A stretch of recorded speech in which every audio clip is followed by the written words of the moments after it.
अस्सलाम वालेकुम। आपको पता है कि सूरह बकरा पढ़ रहे हैं, उसकी हमने तकरीबन कितनी 281 आयत जो हैं वो हमने पढ़ ली हैं और उसी को हम जो है वो अब कंटिन्यू करेंगे। ए मोमिनो, जो तुम उधार का मामला एक मुकर्ररा मियाद के लिए करने लगो तो इसको लिख लिया करो और तुम्हारे दरमियान लिखने वाला इंसाफ के साथ लिखे और लिखने वाला लिखने से इनकार ना करे, जिस तरह अल्लाह ने इसको लिखना सिखाया है। उसको चाहिए कि लिख दिया करे और वो शख्स लिखवा दे जिसके ज़िम्मे वो हक़ वाजिब हो और अल्लाह से डरता रहे जो इसका परवरदिगार है, उसे बताने में ज़रा बराबर भी कमी ना करे। फिर जिसके ज़िम्मे हक़ वाजिब है अगर खफ़ीफ़ुल अक़ल या ज़ईफ़ुल बदन या ख़ुद लिखाने की कुदरत ना रखता हो तो उसका कारकुन ठीक ठाक लिखा दे। अपने ही मर्दों में से 2 गवाह भी कर लिया करो और अगर 2 मर्द गवाह ना मिलें तो 1 मर्द और 2 औरतें काफ़ी हैं। ये गवाह वो हों जो तुम पसंद करते हो, ताकि उन 2 औरतों में से कोई एक भूल जाए तो उनमें से किसी एक दूसरी को याद दिला दे। और अगर गवाह भी इनकार ना किया करें जब वो गवाह बनने के लिए बुलाए जाया करें, और तुम इसके लिखने से उकताया ना करो, ख्वाह छोटा हो या बड़ा हो। अल्लाह के नज़दीक लिख लेना इंसाफ के ज़्यादा कायम रहने वाला है, शहादत का ज़्यादा दुरुस्त रखने वाला है और ज़्यादा सज़ावार है। और इसके तमाम शुबे में ना पड़ो, मगर ये कोई सौदा दस्त बदसत ना हो जिसके बाहम लेते देते हैं, फिर तो तुम पर कोई इल्ज़ाम नहीं। अगर तुम इसको ना लिखो और जब तुम जो है ख़रीदो फ़रोख्त क्या करो तो गवाह ज़रूर कर लिया करो, ना किसी के लिखने वाले को तकलीफ़ दी जाए और ना ही किसी गवाह को। अगर तुम ऐसा करोगे तो इसमें तुमको गुनाह होगा और अल्लाह से डरते रहो। अल्लाह तुमको यही तालीम देता है। अल्लाह तो हर चीज़ को खूब जानने वाला है। 282।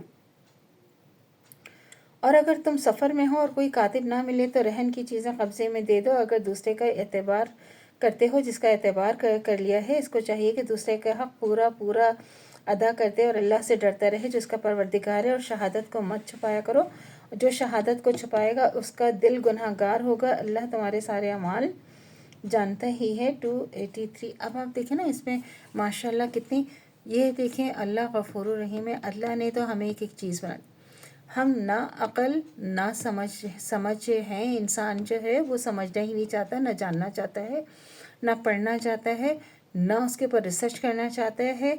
हम चाहते हैं कि बस हमें किसी ने कोई चीज़ बता दी और हम उसके ऊपर यकीन करके बैठ गए। नहीं, ऐसा नहीं होता। ये देखें अल्लाह ताला ने हमें उधार तक के बारे में बताया है कि कहीं हमसे कोई गलती कोई भूल चूक ना हो जाए। आप उसको लिखें, जब आप किसी को कोई भी चीज़ दें और किसी से कोई चीज़ लें तो हमेशा आप लिखें और उसमें एक ज़रूर गवाह बनाएं और लाजमी गवाह बनाएं ताकि आपसे भूल चूक ना हो, ना आपको तकलीफ़ हो, ना सामने वाले को कोई तकलीफ़ हो। मतलब हमारा दीन मज़हब तो इस कदर बेहतरीन है कि छोटी छोटी चीज़ों का हक़ अदा करने का अल्लाह ताला ने हमें बताया कि हमें हर चीज़ का कैसे उसका हक़ अदा करना है। वो चीज़ अल्लाह ताला ने हमें एक चीज़ समझाई है कि अगर किसी को भी भूल चूक हो जाए, खुदा ना खास्ता उसका अज़ाब हो, उसका गुनाह हो, जहाँ अगर कोई कम अकल है या कोई ज़ईफ़ है, कोई बूढ़ा है, वो ना याद रख सकता हो या भूल चूक, आपने लाजमी हर चीज़, किसी की भी अमानत हो कोई, हमेशा आपने लिखनी है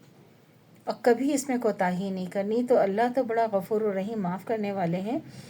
भूल चूक को तो अल्लाह ताला माफ़ करने वाले हैं, लेकिन किसी का हक़ ना मारा जाए और पूरा हक़ उसका आप अदा कर सकें। तो अल्लाह से दुआ करना चाहिए जो हमारे ईमान है मरते दम तक कायम दायम रहे, ख़ात्मा बिल खैर ईमान पर हो। इजाज़त दीजिए। अल्लाह हाफ़िज़। मेरे चैनल को लाइक कीजिए, शेयर कीजिए, सब्सक्राइब कीजिए। शुक्रिया।